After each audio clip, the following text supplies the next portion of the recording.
Happy birthday, Lola! Hello mga kailong, for today's video ay hahanda namin si Lola para sa kanyang 72th birthday.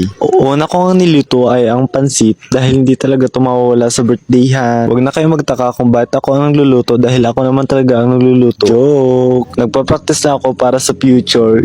May sunod naman, prepare ang biko dahil isa rin to sa mga madali at basic na lutuin. Tapos nga ma-prepare ay talaga namang napasayo na lang yung dalawa sa sarap. Ilang minuto nga lang ay dumating na rin agad sila Auntie Lily at sila Uncle Edmond. Nag-prepare na rin sila ng misa para doon ilagay ang handa. Madali ang prepare nga lang to dahil gutom na rin talaga kami. Gutom! Sa mga nagtatanong kung saan nga ako nagmana, so ito na po siya.